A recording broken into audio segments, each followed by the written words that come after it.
2 օր առաջ դատախազությունը քրեական գործ է հարուցել հայ առաքելական եկեղեցու հովվապետի նկատմամբ եւ արգելել Գարեգին II-ին լքել երկիրը։ Դատախազությունը քրեական հետապնդում է հարուցել ամենայն հայոց կաթողիկոսի նկատմամբ եւ քննիչն էլ փորձել է արձագաննել վերապար հայրապետին։ Փաստաբան Արա Զոհրաբյանը մանրամասնում է, որ կաթողիկոսը մեղադրվում է դատական ակտի կատարմանը խոչընդոտելու համար։ Մի գործով, որով շաբաթներ առաջ մեղադրվեցին եկեղեցու 6 բարձրաստիճան հոգևորականներ, այդպիսով անհնար դարձնելով նաև նրանց մասնակցությունը Ավստրիայի ժողովին։ Սա ուղիղ միջամտություն է եկեղեցու ներքին գործերի։ Դուք լավ գիտեք, որ Ավստրիայում փետրվարի 16-ից 19-ը տեղի ունենալու եպիսկոպոսաժողով եւ այս գործողությամբ ինչպես նաև վերապար հայրապետի ելքի արգելք։ Եթե ձայնը լսվում եք, խնդրեմ արձագանքեք, ձայն կա թե չէ։ Այս գործը վերաբերում է վարչապետի հակակաթողիկոսական արշավին միացած 10 եպիսկոպոսներից Գևորգ Սրբազանին։ Կաթողիկոսը պաշտոնանկ էր արել նրան, իսկ դատարանը պարտավորեցրել էր վերականգնել հոգևորականին իր պաշտոնին։ Մայրաթորը սակայն չվերականգնեց ու կարգալույց արեց նրան, հայտարարելով, որ այս հարցերը դատարանի տիրույթում չեն։ Սա միջամտություն է եկեղեցու ինքնավարությանը։ Քննչականը սա համարեց դատական ակտի խոչընդոտում ու փաստորեն գործը հասավ ամենայն հայոց կաթողիկոսին։ Դատախազությունից այս պահին հրաժարվում են որևէ տեղեկություն հաղորդել։ Մայրաթորն էլ դեռ հայտարարություն չի արել, այս պահին անորոշ է մնում Ավստրիայի ժողովի ճակատագիրը։ Հակազդեցություն է լինելու եւ շատ կոշտ հակազդեցություն է լինելու, որ քայլեր լինելու են 3 բաց տեքստով հասկացնում է վարչապետ Փաշինյանը, որ արդեն 8 ամիս է փորձում է գահանկեցանել վեհապարին։ Դավադիր պլանում ներգրավելը արդեն լրջորեն խաթարում է Հայաստանի պետական անվտանգությունը եւ Հայաստանի Հանրապետությունը չի պատրաստվում դիտորդի նման հետևել։ Կուսակրոնության ուխտը եկեղեցու կանոնադրությունը խախտելուց, օտար երկրներին ծառայելուց, ծայրահեղականության մեջ մեղադրելուց հետո Փաշինյանը 3 արդեն մի նոր թեզ հնչեցրեց եկեղեցու դեմ, ընդ որում ինչպես նախորդ դեպքերում այս անգամ էլ ոչ մի կոնկրետ ապացույց չբերելով վկայակոչեց հատուկ ծառայություններին։ Այս պատմությունը կաթողիկոսությունը Հայաստանից դուրս տանելն է եւ ես դա թույլ չեմ տալու։ Ուրեմն ժողովուրդ ջան, այսօր քրեական գործ է հարուցվել ամենայն հայոց կաթողիկոս Գարեգին II-ի նկատմամբ եւ քրեական գործը հասվեց ռեպորտաժում ինչի մասին է, այն մասին է, որ դատարանը որոշել է, դատարանը որոշի, որ կաթողիկոսը պետք է մեկին կնքի։ Ոնց կաթողիկոսն է ասի իմ հավատքի մեջ չի, մեր դոգմայի մեջ չի մտնում հայ առաքելական Սուրբ եկեղեցու, հետո ասեն դե քանի որ դատարանի որոշումը չես կատարում, դրա համար քո նկատմամբ քրեական գործ է հարուցում։ Բարձր քրեական գործը հարուցվել է մի բանի համար նաև, որ ելքը փակվի կաթողիկոսի, որ Հայաստանից չկարողանա դուրս գալ եւ Հայաստանից դուրս չկարողանան կազմակերպել ժողովը, որին չի կարող միջամտել գործող իշխանությունները։ Եվ դրա համար նախ վարչապետը J.D. Vance-ի այցից հետո հարցազրույց տվեց, ԱՄՆ փոխնախագահի այցից հետո հարցազրույց տվեց եւ ասաց, որ տեսեք աշխարհում օրինակ ասես կարող է կոռեկտ չի, էլի էս ոչ կոռեկտ բան համեմատություն եմ անում ասեց, չասես կներեք ոչ կոռեկտ, ասես ոչ կարող ոչ կոռեկտ ընչի, բայց ասեց կա չէ աշխարհում ծայրահեղ իսլամ, դա ֆունդամենտալիզմն է, էլի իսլամական։ Դե ասում է Հայաստանի մեջ ոնց որ էս ասում է, մտել են քաղաքականություն բան, այսինքն հայ առաքելական Սուրբ եկեղեցուն համեմատեց ծայրահեղական իսլամիզմի հետ։ Այդ հայտարարությունից հետո բրիֆինգի ժամանակ երեկոյան նոր բան ասեց։ Միշտ իշեք, միշտ ինչ որ թեզա դրում շրջանառության մեջ, որը բնականաբար միշտ ուշադիր եղեք, միշտ իրականության հետ կապ չունենում, բացարձակապես իրականությանը չի, որևէ աղերս չի ունենում, թեզ դրվեց, որ փորձ են անում կաթողիկոսությունը տանել Հայաստանից, եւ քանի որ ժողովրդի համար ավելի տենց ինչ որ զգացական բան լինի, Էջմիածնի գանձերին ուզում են տիրանան։ Այնտեղ ոչ մարդիկ ասեն ոնց Էջմիածնի գանձերին են ուզում տիրանան, բան, դե ինքը գիտի, ինքը դրա մասնագետն է, գիտի։ Նա ինքը, նայեք։ Ինքը գիտի։ Թույլ չեմ տալու։ Եթե դրա համար պետք է լինի լրացուցիչ միջոցներ ձեռնարկվել, կձեռնարկվեն լրացուցիչ։ Մարդը ասում է, պարզ։ Ասում է, թույլ չեմ տալու, լրացուցիչ միջոցներ եմ ձեռնարկելու, ամեն ինչ անելու եմ, սաղ անելու եմ, ասում է։ Այդ որ ասեմ ինքը գիտի, պրոբլեմը եք ինչի մեջ է։ Ինքը գիտի, ես է գիտեմ, որ ինքը գիտի ինչ է անում։ Ես մի ամիս առաջ ասում եմ ինքը ինչ է անելու։ Բոլորը նայում են ասում են ախր սահմաններ կան, որ այդ սահմանները ոնց կարող անցնեն։ Կարմիր գծեր կան, չէ՞ որ բան տես ինչ որ։ Տպավորություն ունեմ, որ նաև մեր հոգևորականության մեջ առաջնորդների մոտ հոգևոր բան կա, օպտիմիզմ կա, որ դե լավ սահմաններ կա, նա չի հատի այդ սահմանները։ Դե լավ, ամեն դեպքում, այսինքն դες տպավորություն կա, որ դες մտածում եմ, որ դե ինքը բարի մարդ է, լավ մարդ է, չի անի էլի, դե միայն ինչ-որ բաներ անում է, բայց որ մինչև չի դնի ու այդ եսի մինչեր անի, սենց։ Ու ասենք դաս չի եղել այն, որ օրինակ Սամվել Կարապետյանը Forbes-ով հայ միլիարդատերը այդ մակարդակում միակը գալիս է Հայաստան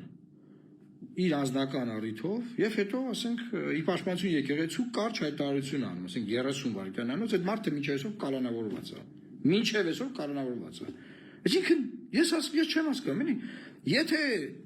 այս մարդը լուրջ չի խոսում, այս մարդը ուր է այս մարդը մի րոպե, եթե այս մարդը Այդ մարդկանց նպատակը կաթողիկոսությունը Հայաստանից ആണ്։ Տեսեք, կաթողիկոսությունը Հայաստանից Գանձերի հետ միասին։ Մենք դա թույլ չենք տա։ Գանձերը, Պաշտոնապես չի արձագանքել Փաշինյանը։ Գանձերի պաշտպանն է ինքը, գանձերն արժեն պաշտպան։ Այսինքն, եթե տպավորություն կա մտածում եք, որ այս մարդը անլուրջ մարդ է, Ժողովուրդ ջան, մեռանք ձեզ ասելով, այս մարդը լուրջ մարդ, անլուրջ մարդ չի։ Ինքը պլանավորում է, գծում է, գիտի որ է, ինչն է հայտարարում, մի օր մի քիչ ջղայնախոսում նյարդային, մի օր sense հանգիստ, համեստ, իբր sense շատ հոգնել աշխատանքից հետո, մի օր մի քիչ խեղճացած է խոսում, մի օր գորգորում է։ Ախր այս մարդը սաղ պլանավորած անում է։ Ես մի ամիս ասում եմ քրական գործ են հարուցելու, կաթողիկոսի ելքը փակել են, բոլորը sense ասում են։ Նա չի, սահմաններ կան, հայոց պատմության մեջ նման բան չի եղել, չգիտեմ, հնարավոր չէ նման բան անել, ես ուզում եմ դիմեմ ժողովրդին, սիրելի հայրենակիցներ։ Գիտեք, սա այն հարցը չի էլի բանը, ինչ որ մարդիկ կան սիրում են Վեհափար Հայրապետին, ինչ որ մարդիկ կան չեն սիրում։ Ոչ չնայած մեր եկեղեցում ոնց է Վեհափար Հայրապետն էլ է մարդ։ Ասենք ինչ որ մարդիկ կան չեն սիրում, ինչ որ մարդիկ կան սիրում, ինչ որ մարդիկ կան պաշտպանում են, ինչ որ մարդիկ կան անտարբեր են։ Բայց ես ուզում եմ բոլոր նրանց ովքեր որ նաև չեն սիրում, անհավատ են, չգիտեմ ինչ են անում, բոլորը իմացեք, որ մենք ազգովի, որպես հայ ազգ, հայ, որպես պետություն, ամբողջ աշխարհում մենք խայտարակ ենք լինում։ Եվ այստեղ էս այն հարցը չի որ ով է սիրում, ով չի սիրում, ով է Փաշինյանական, ով չի Փաշինյանական, անգամ նրանք որ Նիկոլ Փաշինյանի կողմնակիցն են ոստեղ խոսում են։ Իրանք էլ են աշխարհում մեկ խայտարակ լինում, որպես հայ ազգ, որտեղ հայ ազգի եկեղեցու ղեկավարի նկատմամբ շինծու քրեական գործ է հարուցվել, կեղծիկ։ Անգամ հայմատություններ չարժաններ, որ օրինակ կպատկերացնեի, որ Վրաստանի հոգևոր առաջնորդի Իլիա երկրորդի նկատմամբ քրեական գործ հարուցել։ Կպատկերացնեիք, կամ Ռուսաստանում Ալեքսեյ երկրորդի նկատմամբ, կամ Հռոմի Պապը, կամ չեմ Կոնստանդնապոլիսի պատրիարքի նկատմամբ կպատկերացնեի։ Ես չեմ ուզում այդ դաշնությունեմ, որովհետև չի կարա նման բան լինի, որ մի հատ համեմատեմ։ Սենց բան կարա մենակ ստե լինի։ Իսկ խի կարա մենակ ստե լինի, որովհետև մարդիկ մտածում են սենց։ Ու նկատի ունեմ մեր էլիտան, լավ, ես ձևակերպեմ։ Որ Լևոն Տեր-Պետրոսյանը ժամանակին մի հատ ուժեղ միտքեր ասել 2008 թվականի շարժման ժամանակ էր։ Ասեց հաղթում է զուսպը,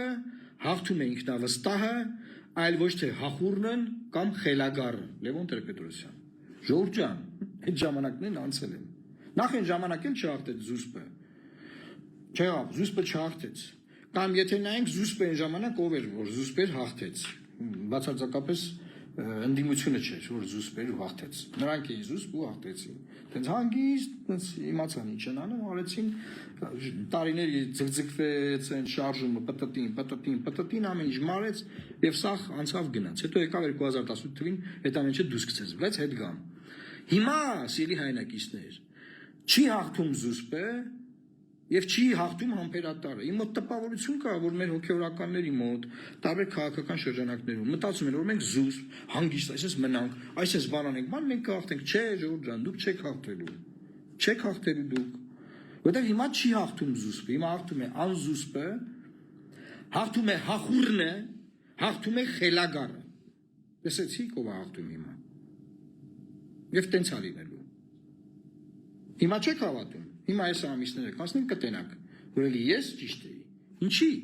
Որտեղ դուք չեք լսում, որտեղ բացատրում են ասում են ինչ է պետք անել, ոնց է։ Դուք չեք լսում։ Ես արդեն 2 ամիս կլինի, 3 ամիս կլինի,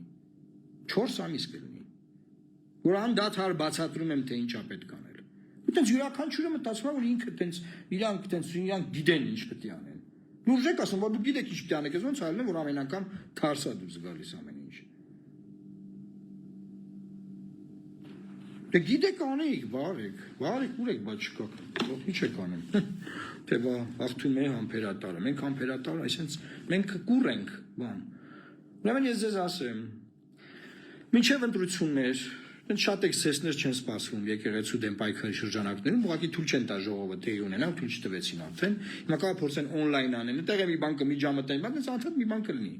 Եվ ես ասեմ իշխանության մեջ ինչ են խոսում։ Ուզում եմ վերապար հայրապետը իմանա սրա մասին։ Ասում են, իրանք պնդում են, ասում են Գարեգին երկրորդը կաթոլիկոս չի, չէ։ Մենք բոլորս ասում ենք կաթոլիկոս է Գարեգին երկրորդը, եւ բոլորը գիտեն, որ ինքն է կաթոլիկոս։ Իրանք ասում են, չէ, ինքը չի։ Եվ հետո գիտեք ինչ են ասում։ Ասում են, դե եթե ինքն է, քանի արքեպիսկոպոսը այս պահին դուրս եկել իր դեմ իր հրաժարականը պահանջում, որոնց անվանում է Միքայել Սրբազանը տիրադավներ հայտնի։ Այդ տիրադավներից քանիսն են կարգալույծ արվել։ Մեկը բա մնացածները խի չեն կարգալույծ արվել, օրինակ Կճոյանը, ամենագլխավորը, բա խի չեն արվել։ Եվ իշխանության ներսում խոսում են, ասում են Ախմեդ ջան, ինքը չի կաթողիկոսը, Նիկոլն է կաթողիկոսը։ Որտեղ Նիկոլն է ասում, որ տիլն են տիրադավ, չեն լինում տիրադավ։ Նիկոլն ասում է, իրանք սրբազան են, վերջ։ Ես չեմ համարում, որ նա կարգալույծ եղած է, վերջ։ Դատարանն էլ ասում է կարգալույծ եղած չի։ Այդ մարդը դատարանի թուղթ տվերակալ ասում է, ես սրբազան եմ։ Դրա հիման վրա դե քրեական գործ են հարուցում։ Պետք է բոլորին էլ կարգալույծ արվեր։ Եվ այս խնդրումը քաղաքական է, այս խնդրումը հավատքի հետ կապ չունի։ Այս խնդրումը գանձերի հետ կապ չունի, կաթողիկոս յաթորը փոխելու հետ կապ չունի։ Այս խնդրումը ոչ մի բանի հետ ինչ որ քննարկում դրանց հետ կապ չունի։ Այս խնդրումը քաղաքական խնդրեմ է։ Ինքը պետք է լուծվի քաղաքական։ Եվ քանի դեռ քաղաքական տեքստեր չեն ասվելու, քանի դեռ քաղաքական տեքստերի փոխարեն պետք է ասվի, որ հաղթում է զուսպը, հաղթում է համբերատարը, բան, մենք հանգիստ կմնանք։ Ախր անհնար է եկեղեցուն հաղթել։ Ես էլ եմ համաձայն, որ եկեղեցուն անհնար է հաղթել։ Այստեղ եկեղեցուն չեն հաղթում։ Այստեղ ուրիշ բան է տեղի ունենում։ Եթե ասեն շարունակվի, ես քարշ եմ տալու այս ժամանակը, հունիսի 7-ից հետո դժոխք են սարքելու։ Ես չգիտեմ, հայարակելական եկեղեցուց ինչ կմնա։ Այդքանից հետո ինչ կկոչվի։ 67856 անգամ բացատրել ենք, թե արտաքին քաղաքական ինչ նշանակություն ունի, ներքաղաքական ինչ նշանակություն ունի։ Դեռ շարունակում են մարդիկ պնդել, որ կարմիր գծերը, չէ որ դե ամեն գիծ չի, որ կհաղթա բան կանեն բան։ Հիմա դիմում եմ, որ անհավատներին եմ դիմում։ Բոլոր այն մարդկանց, ովքեր իրանց հայ են համարում, մեկ կարող եկից դուս եք գալիս, դուք ձեզ հայ համարելով ասում եք, ով է ձեր կաթողիկոսը, ասում եք Գարեգին երկրորդը։ Որն է ձեր եկեղեցին, անգամ եթե անհավատ եք, կնքված եք, ասում եք հայ առաքելական սուրբ եկեղեցին։ Որտեղ դրսեմ դուք տենց եք ներկայանում։ Դուք ուրիշ ձևի չեք ներկայանալ։ Եվ իմացեք հիմա դրսեմ բոլորդ խայտարակ եք եղել։ Եվ ընդհանրապես էական չի։ Դուք ում եք հավանում, ում չեք հավանում, ում եք սիրում, ում չեք սիրում։ Կճոյանի դավանանքի հետևորդ եք, թե ինչի հետևորդ եք։